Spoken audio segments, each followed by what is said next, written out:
அப்ப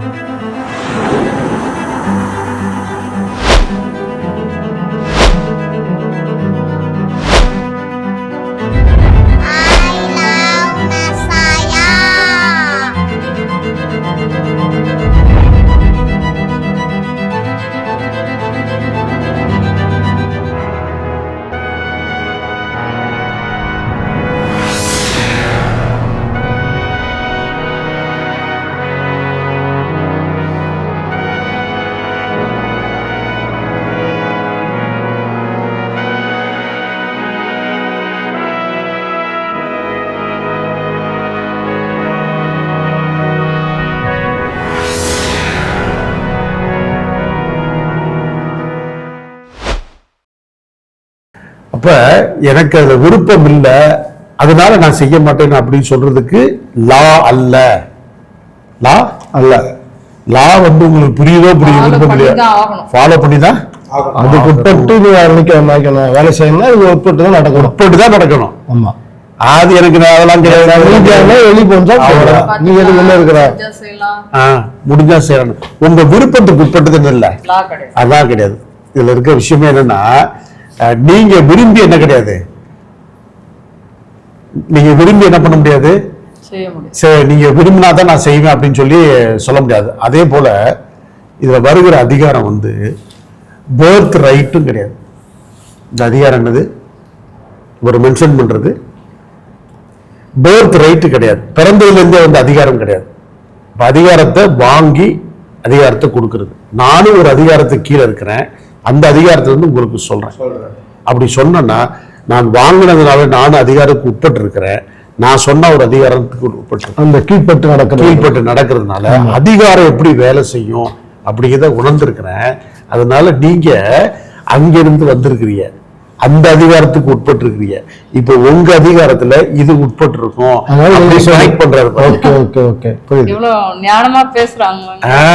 ஏன்னா அவருடைய வேலை தானே கஷ்டம், அந்த தொழில இருந்து பாக்குறாரு. அப்ப சொல்றாரு, ஓகே நான் என் வாழ்க்கை அப்படிதான் இருக்குது, நான் ஒரு சுப்பீரியருக்கு இருக்கிறேன், நானே 100க்கு அதிபதி, 1000க்கு அதிபதி இருப்பான், லட்சத்துக்கு அதிபதி இருப்பான், கமாண்டர் இருப்பான், அப்படி இருப்பாங்க. இவங்களுக்கெல்லாம் நான் கீழ்பட்டு இருக்கிறேன், எனக்கு சொன்னா நான் ஓடுறேன். அந்த அதிகாரம் அதே போல எனக்கு கீழே ஒரு 100 பேர் அதிகாரம் கொடுக்குறேன், அவங்களுக்கு கொடுத்தா ஓடுறாங்க. அப்ப அதிகாரம் எப்படி வேலை செய்யுது? ஆமென். அப்ப உங்களை காட்ஸ் சில்ட்ரன் சொன்னான். அதான் இங்க சொல்றேன், டேய் இவன் புறஜாதிடா, புறஜாதியே எவ்வளவு தெளிவா புரிஞ்சு வச்சிருக்கிறான். அப்ப நீங்க வந்து ஒரு அதிகாரத்துக்கு உட்பட்டு இருக்கிறீங்க. என்ன சொல்றான், கடவுள்னு சொல்ல, நீங்க கடவுள்னு சொல்ல. ஆமா, புரியுதா உங்களுக்கு? நீங்க எங்க இருந்து வந்திருக்கிறீங்க? மேல இருக்கிற ஒரு அதிகாரத்துக்கு உட்பட்டு கீழே வந்திருக்கிறீங்க. உங்களுக்கு உள்ள சில அதிகாரங்கள் இருக்கு. நாங்க இதெல்லாம் கேள்விப்பட்டு தான் வர்றோம். எல்லாம் கேட்டிருப்பாங்க, என்னடா இவ்வளவு கூட்டமா போகுது, விசாரிச்சா வந்திருப்பான், என்னடா கூட்டமா ஆள் நிக்குது, என்ன பிரச்சனை, சண்டையா கண்டையா, கவர்மெண்ட்டுக்கு விரோதமா கிளம்பிட்டாங்களா, அந்த ஒரு நோக்கம் இருக்கு தானே. என்னது செக் பண்ணி பார்ப்போம் அப்படின்னு இப்ப வரும்போது கூப்பிடு. அப்போ வந்து பார்க்கும்போது, ஓ இந்த மாதிரி இருக்கு, அப்ப நம்ம வீட்டுல ஒரு ப்ராப்ளம் இருக்கு, ஓகே அவர் வர்றதுக்கு நான் தகுதி இல்ல. ஸோ அப்ப நான் என்ன செய்யறேன், ஒரே நீங்க என்ன செய்யுங்க, வராதீங்க, இருந்த இடத்துல இருந்த அதிகாரம் ஒரு வார்த்தை சொல்லுங்க, அங்க அவன் சுகமாயிடும். ஆமென். இந்த அண்டர்ஸ்டாண்டிங் தான் இன்னைக்கு இருக்கிற கிறிஸ்தவர்கள்ட்ட இல்ல. நிறைய ஃபெய்த் இருக்கு, சரியா, என்ன இல்லைன்னா பிராக்டிஸ் இல்ல, லாப குறித்த அண்டர்ஸ்டாண்டிங் இல்ல. ஆமென். அதனால கட்டளை கொடுக்கும் போது வெறும் ஃபெய்த் மட்டும் தான் வச்சிருக்கிறாங்க. அவங்க அண்டர் லாக்குள்ள என்ன செய்ய மாட்டேங்கிறாங்க, வர மாட்டேங்கிறாங்க. சொல்ற புரியுதா? Okay okay. இப்ப நாவே இல்லன்னு சொல்லி நினைச்சிட்டு இருக்காங்க, அதனால தான் ஃபெய்த் யூஸ் பண்றோம். இப்ப நல்லா கவனிங்க, நான் அண்டர் லால் இருக்கு. அதாவது என்னன்னு நல்லா புரிஞ்சுக்கொள்ளுங்க. இப்ப நான் ஊழியத்துக்கு வந்திருக்கேன்னா, என்னை ஊழியத்துக்கு கத்தர் அழைத்தார்னா, நான் அண்டர் லால தான் இருக்கிறேன். ஏன் சொல்றேன் இப்ப புரிஞ்சுங்க. நீங்க உங்களுக்கு ஒரு லா கொடுத்தா பாஸ்டர், உங்களுக்கு ஒரு வரம் கொடுத்திருந்தா அது அண்டர் லால தான் வேலை செய்யும். ஆமா. ஏன் சொல்றேன்னா நல்லா புரிஞ்சுக்கொள்ளுங்க, உங்களுடைய விருப்பத்துல அந்த லா இது வேலை செய்யாது. அவருக்குன்னு ஒரு சித்தம் வைத்திருப்பார், ஒரு வில் இருக்கும். அந்த வில்லுடைய இதுல தான் இவங்களுக்கு சுகமாகணும்னு இருந்தா சுகமாகும். சரியா? சுகமாக கூடாதுன்னு கத்தர் வைத்திருந்தா சுகம் ஆகாது. சரியா? இப்ப 40 வருஷம் ஒரு முடவன் இருந்தான். சரியா? 40 வருஷம் இருந்தான். ஆலயத்துக்கு முன்னாடி வாசல்ல உட்கார்ந்து இருந்தானே, அவன் எத்தனை வருஷம் முடவன்? 40 வருஷம். இப்ப ஆண்டவர் அவருடைய வேலை என்ன? கொண்டு வந்து ஆலயத்துல கொண்டு வந்து என்ன பண்ணிடுவாங்க? கொண்டு உட்கார வச்சிருவாங்க. சரியா? அப்ப ஆலயத்துல இருந்து பிச்சை எடுக்கிறது தான் அவன் வேலை. அவன் ஆண்டவர் 3 வருஷம் வந்தாரா? ஆமா. 3 பஸ்காக்கு வந்தாரா? 3 பஸ்காக்கு எங்கதான் இருக்கிறான்? ஆலயத்தின் வாசல்ல தான் இப்ப வசனம் சொல்றது சப்பானிகள், முடவர்கள், பிச்சைக்காரன் அவங்க எல்லாத்தையும் ஆலயத்துக்கு கொண்டு வந்தாங்க. எல்லாரும் சுகமானார்கள் போது இவன் சுகமாகல இல்ல, ஆகல. 3 வருஷம் இருக்கானே, கண்டிப்பா அவர் போயிருப்பாரு. கண்டிப்பா கூட்டி போயிருப்பாங்க. கண்டிப்பா கூட்டி போயிருப்பாங்க. ஆனா இவன் பிறந்ததுல இருந்தா முடவன். கூட்டிட்டு போனாலும் காலம் உண்டு, ஜெபம் பண்ணிருப்பாங்க. கண்டிப்பா பண்ணிருப்பாங்க. என்ன சொல்லிருப்பாங்க? எவ்வளவு வேணா போற அந்த மாதிரி 40 வருஷமா இருக்கலாம்ப்பா, கண்டிப்பா ஒன்று என்ன செய்யுங்க, கூட்டிட்டு போங்க, உனக்கு சுகம் சொல்லுவாங்க இல்ல? கண்டிப்பா. அப்படி சொல்லும் போது கண்டிப்பா தூக்கிட்டு போயும் சுகமானது. காரணம் என்னன்னு சொன்னா ஆண்டோடைய வல்லமையில குறையில சித்தம் இருக்கிறது. என்ன சித்தம்னா இதே முடவன் எல்லாருக்கும் தெரியுதா?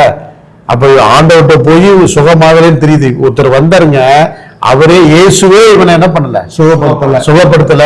அப்படிங்கிற போது இயேசுடைய நாமும் சரி, கொஞ்சம் பேரை சுகப்படுத்தும், சில பேரை சுகப்படுத்தாத போல நினைச்சிட்டு இருப்பாங்க. ஆனா சித்தம் என்னன்னா, நானா மரித்து பரலோகம் போன பின்பு இப்ப நான் பர்சனா இருக்கிறேன், நான் இல்ல, என்னுடைய நாமம் மாத்திரமே போதும் இவனை சுகப்படுத்துறது. அப்ப இவன் யாருன்னு ஏற்கனவே இருக்கிறவனுக்கு தெரியும். இவன் இயேசு காலத்துல இருந்தவன் தான், ஆண்டவரா இயேசு கிறிஸ்து காலத்துல இருந்தவன் தான். புரியுது உங்களுக்கு?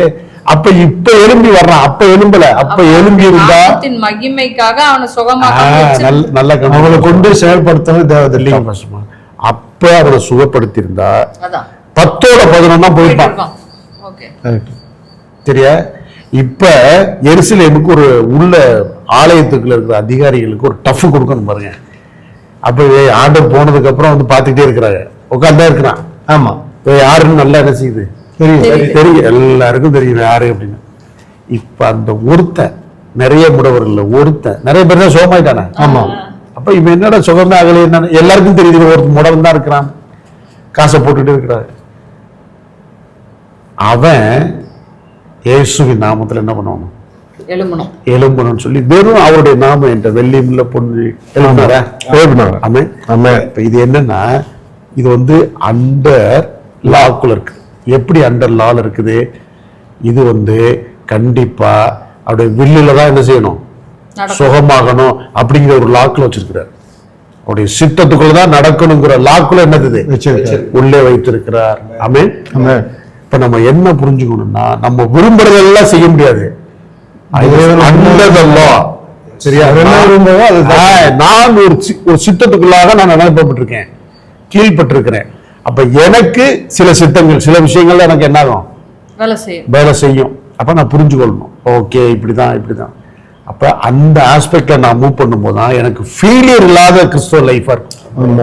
கர்த்தருக்கு பிரியமானவர்களே, எபிசோட் 14 நாங்கள் பேசிக்கொண்டிருக்கிறோம். அநேக சத்தியங்களை நாங்கள் நபியின் மூலமாக நாங்கள் கேள்விகள் கேட்டு அதற்கு அநேக பதில்களை இந்த நாளில் கேட்டுக்கொண்டிருக்கிறோம். இது உங்களுக்கு ஆவிக்குரியதில் ஒரு பிரயோஜனமாக இருக்குன்னு நாங்கள் விசுவாசிக்கிறோம். இது மற்றவர்களுக்கு நீங்கள் எடுத்து சொல்லுங்க. அடுத்த எபிசோட்ல எபிரேய எழுத்திலிருந்து 22 எழுத்துக்குரிய விளக்கங்களை உங்களுக்கு இந்த காணொளி நிகழ்ச்சி மூலமாக சொல்ல நாங்கள் ஆயத்தமாக இருக்கிறோம். இதில் கற்றுக்கொண்டு ஆவிக்குரிய தேர்ச்சி பெற்றவர்களாய் மற்றவர்களுக்கும் நீங்கள் இதை எடுத்து சொல்லும்படியான அந்த வாய்ப்பை இந்த காணொளி மூலமாக நாங்கள் முயற்சி செய்து கொண்டிருக்கிறோம். ஒருவேளை உபயோக HRM முறையில படிக்க விரும்புகிறவர்கள் காணொலியில கடந்து செல்கிற, அதாவது ஒரு தொலைபேசி எண்ணை நீங்கள் பார்த்து அதில் நீங்கள் தொடர்பு கொள்ளும்போது அது நேரடியாக உங்களுக்கு என்ன செய்ய வேண்டும் என்று உங்களுக்கு விளக்கங்களை நாங்கள் சொல்லுவோம். இது உங்களுடைய சபை பிள்ளைகளுக்கும் சொல்லுங்க. முக்கியமா இது சபை போதவர்களுக்கு அறிந்து கொண்டால் நலமாக இருக்கும். சபை விசுவாசிகளுக்கு சொல்லுங்க. ஏன்னா நம்ம ஆயத்தம் பண்ணுவது சபை விசுவாசிகளை பரலோகத்துக்கு கொண்டு செல்ல வேண்டும் என்ற ஒரு உள் நோக்கம் இருக்கிறதுனால தான் நம்ம சபைகள் நடத்தி கொண்டிருக்கிறோம். அப்படிப்பட்ட பிள்ளைகளுக்கு இது ரொம்ப ஆவிக்குரிய ரீதியில் வளரவும் சபை இன்னும் வளர்ச்சி அடவும் அது நன்மையாக இருக்குன்னு நாங்கள் நம்புகிறதுனால தான் இந்த முயற்சிகள் செய்து கொண்டிருக்கிறோம். நீங்கள் எங்களுக்கு ஒத்துழைப்பு தாருங்கள், எங்களை உற்சாகப்படுத்துங்கள். இது தேவனுடைய ராஜ்யத்தை கட்டுகிற ஒரு வேலையாக நாங்கள் எடுத்திருக்கிறோம். அது உங்களுக்கு பிரயோஜனமாக இருக்குன்னு நம்புகிறதுனால இது தொடர்ந்து நாங்கள் செயல்படுத்த உற்சாகப்படுத்துங்கள். கர்த்தர் ஆசீர்வதிப்பாராக. ஆமென். ஷாலோம் ஷாலோம் ஷாலோம் ஷாலோம் ஷாலோம்.